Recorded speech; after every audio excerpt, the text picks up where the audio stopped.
I want to put real pressure on the framework, on the concept, on what's actually happening here, which is we are living through a transitional, transformative technology known as the internet. It is now finally 25 years old and mature. Everybody has it. Everybody has it all the time. And the whole world is getting flipped upside down. And you have an opportunity to take a piece of it. The problem is everybody wants to take the whole piece. Everybody's like, Gary, I'm gonna build the next Twitter or Uber or Facebook. Everybody's gonna build $1 billion company. News alert, you're not building $1 billion company.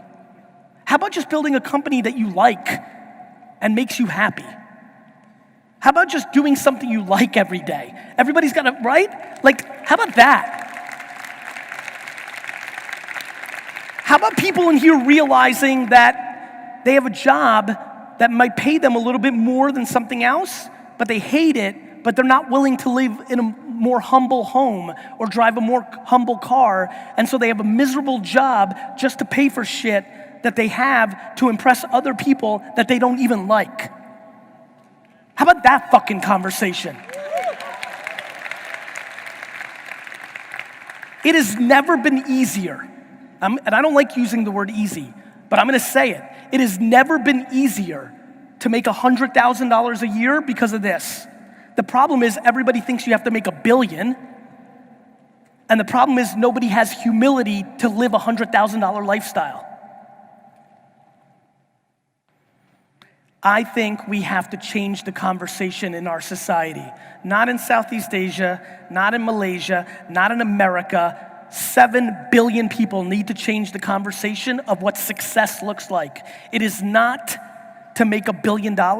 It is to actually wake up in the morning and be in a good mood.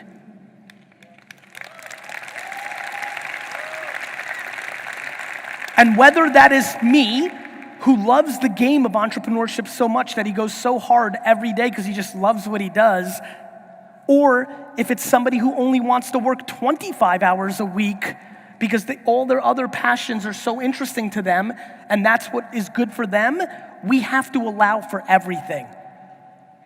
We have to allow for everything because everything is true and everything is real. And you need to figure out, my biggest fear of my popularity is that you think you have to do it like me. The only hope I have when you look at me is that you try to figure out your version of you that makes you as happy as my version of me makes me.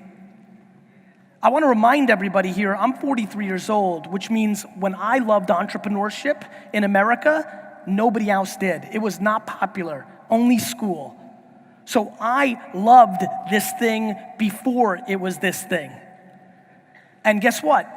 When the economies collapse, everybody's gonna go off of entrepreneurship and go back to a job, and I'm gonna still love this thing when it's not as cool as it is today.